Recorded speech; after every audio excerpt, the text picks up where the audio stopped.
nous entrons avec l'intervention des États-Unis d'Amérique au Venezuela dans une nouvelle phase dramatique de l'histoire de notre monde, celle où les États-Unis d'Amérique, renouant avec leurs habitudes impériales les plus détestables, interviennent sur leurs voisins et menacent tous les autres. C'est une fois de plus le pétrole qui est la cause réelle de cette intervention, la lutte contre le narcotrafic n'étant qu'un prétexte. Le pétrole qui déjà a justifié tant d'interventions dans le monde, tant de dégâts, tant de morts, en Afghanistan, en Irak, et cette fois-ci au Venezuela, de sorte que, avec l'enlèvement du président Maduro et la prise de contrôle de ce pays par les États-Unis d'Amérique qui prétendent, comme on vient de l'apprendre à l'instant de la bouche même de M. Trump, il est clair que c'est une sorte de mainmise étendue qu'opèrent les États-Unis d'Amérique sur la ressource qui fonde leur puissance. Et rien d'autre. Donc, du pur impérialisme.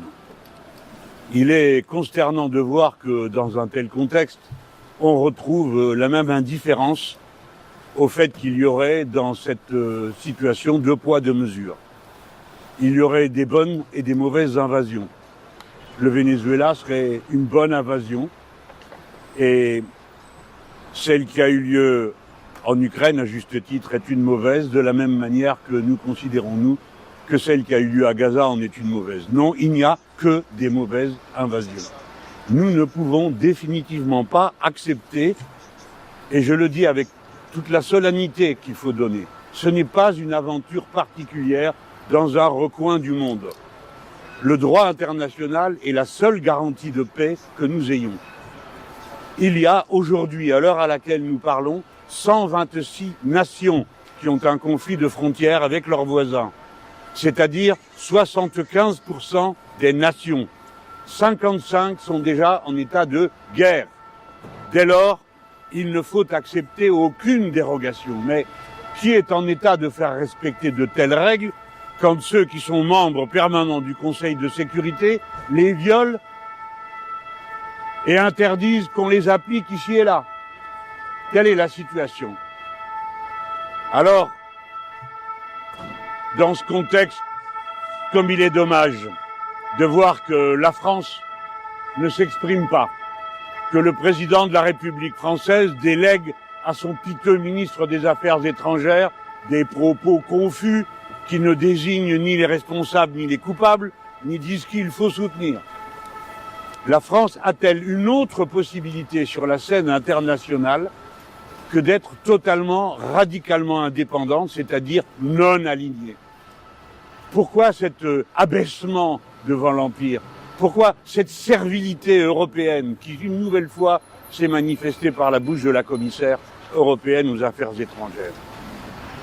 Tout cela est terrible. Que notre pays soit absent de cette façon est inacceptable. Il faut, sans barguigner, exiger la libération et le retour immédiat de Nicolás Maduro, libre au Venezuela. Ainsi, bien sûr, que son épouse, qui dans cette histoire est une sorte de capture que fait l'Empire pour impressionner ses adversaires. Voilà où nous en sommes. Tout cela est terrible. Les Français ne doivent pas croire que tout ceci, parce que ça se passe loin, ne les concerne pas directement. À cette heure, on peut se demander s'il existe encore un ordre international, s'il est possible de s'y référer, s'il est possible de vouloir la paix. En tout cas, dans les grands débats qui vont s'annoncer dans notre pays, la question de la paix et de la guerre ne pourra plus être traitée avec la désinvolture avec laquelle il a été traité jusqu'à présent et où des décisions sont prises en solitaire par un personnage non moins solitaire qui décide de ceci, de cela et ne tient plus compte des règles qui doivent s'imposer sur le plan international. Voilà en tout cas comment les Insoumis voient cette situation. Je ne cache pas que c'est un moment douloureux pour beaucoup que de voir ce qui vient de se passer.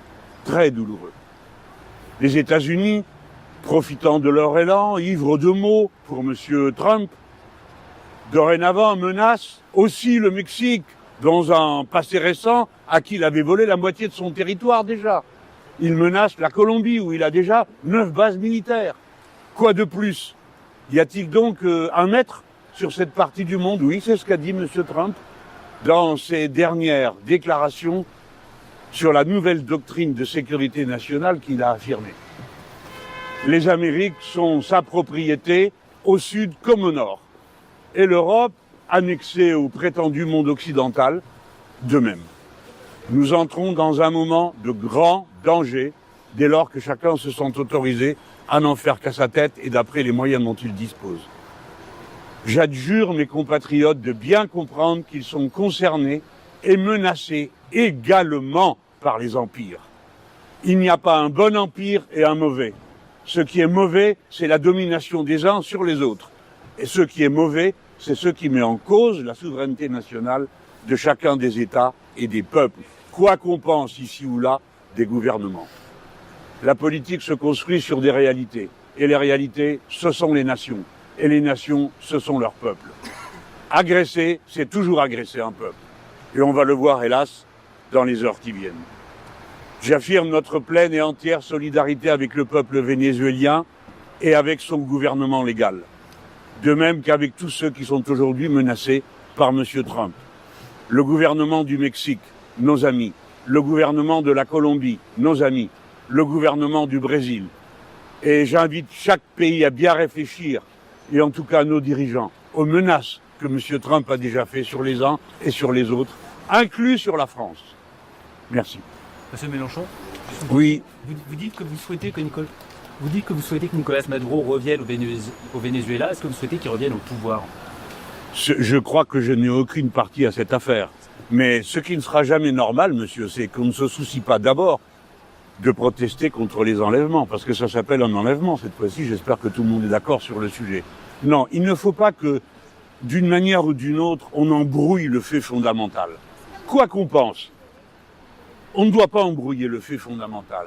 Nous n'acceptons pas, nous Français, que l'Empire décide d'enlever un chef d'État à un endroit et son épouse, le mette en prison et se serve de ce prétexte pour annexer les ressources nationales d'un pays. Je sais bien que dans les heures qui viennent, la grande machine des grandes orgues de la propagande de l'Empire vont se faire entendre. Déjà, je vois ici et là qu'on prend au sérieux l'accusation de narcotrafic. Tout ça est grotesque. Si vous acceptez ça, c'est que vous acceptez de vous mettre en servitude.